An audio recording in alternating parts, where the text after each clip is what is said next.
আসসালামু আলাইকুম, আশা করি সবাই ভালো আছেন।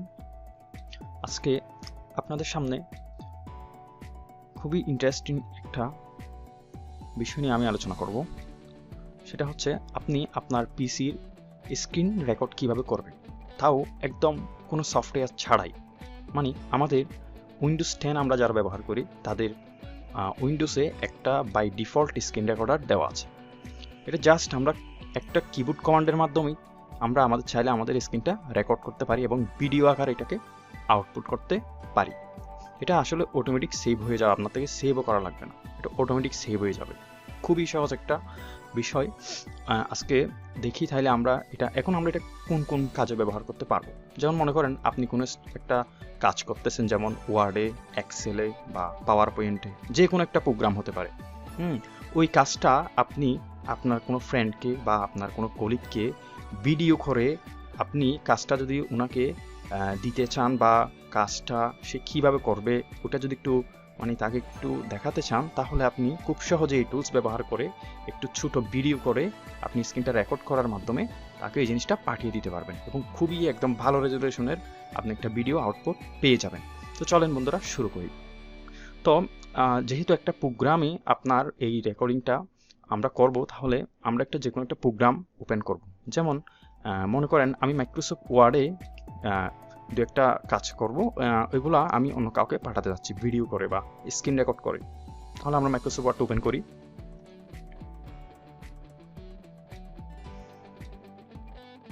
দেখতে পাচ্ছেন মাইক্রোসফট ওয়ার্ডের একটা উইন্ডো চলে এসেছে। তো এখানে আমরা যে কাজগুলো করব এগুলো আমরা রেকর্ড করে আমার ফ্রেন্ড বা কাউকে আমি পাঠাতে যাচ্ছি। তো এই জন্য কাজ শুরু করার আগে আমি যেটা করব, কিবোর্ড থেকে সিম্পলি একটা কিবোর্ড কমান্ড চাপবো, সেটা হচ্ছে window+g। দেখেন বন্ধুরা, window+g প্রেস করা মাত্র আমার সামনে একটা ছোট্ট এই যে একটা উইন্ডো চলে এসেছে। এই উইন্ডোতে কয়েকটা অপশন দেওয়া আছে। যেমন আমরা যদি এই যে ক্যাপচার প্যানেলের নিচে দেখি, এখানে যদি আপনি ক্লিক করেন আপনার এটা একটা স্ক্রিনশট হয়ে যাবে। আপনি বলতে পারেন এটা স্ক্রিনশট নেওয়ার একটা খুবই একটা সহজ একটা ট্রিক্স বলতে পারেন। জাস্ট window+g চাপবেন, তারপর এখান থেকে একটা ক্লিক করবেন, এটা সেভ হয়ে যাবে। আচ্ছা, তারপরে এরপরে আমরা আজকে আমাদের যে মেইন টপিক সেটা হচ্ছে এই যে স্ক্রিন রেকর্ড করা। এখানে একটু লিখে আসতেছে, দেখেন স্টার্ট রেকর্ডিং। এই স্টার্ট রেকর্ডিংয়ে আমরা জাস্ট একবার ক্লিক করব।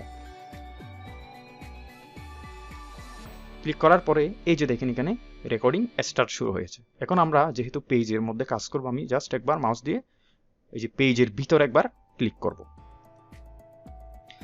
এখন মনে করেন আমি কিছু ফরম্যাটিং করি।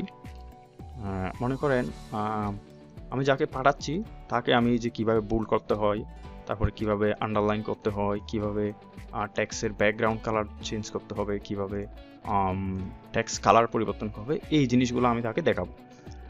ওকে, যদি আমার এভাবে মনে করেন আমার কাজ শেষ হলো, এখন আমি জাস্ট রেকর্ডিংটা ক্লোজ করব।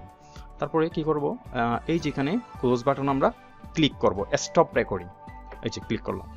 ক্লিক করার সাথে সাথেই বন্ধুরা আমার এটা কিন্তু অটোমেটিক সেভ হয়ে গিয়েছে। এখন কোথায় সেভ হয়েছে, আমি এই উইন্ডোটাকে ক্লোজ করে দিচ্ছি, ডোন্ট সেভ।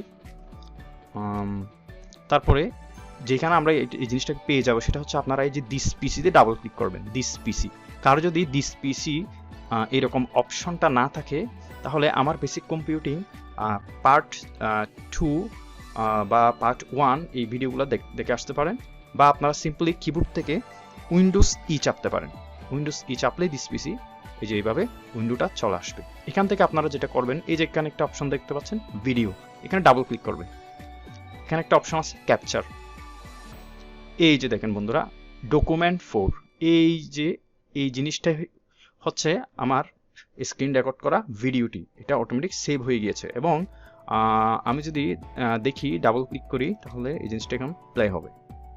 দেখেন বন্ধুরা এখানে প্লে হচ্ছে, এই যে এখানে দেখাচ্ছে এই যে 53 সেকেন্ডের একটা ভিডিও। দেখেন বন্ধুরা আমি কি করলাম, এই যে খুব সুন্দর করে কিন্তু রেকর্ডিংটা হয়ে যাচ্ছে।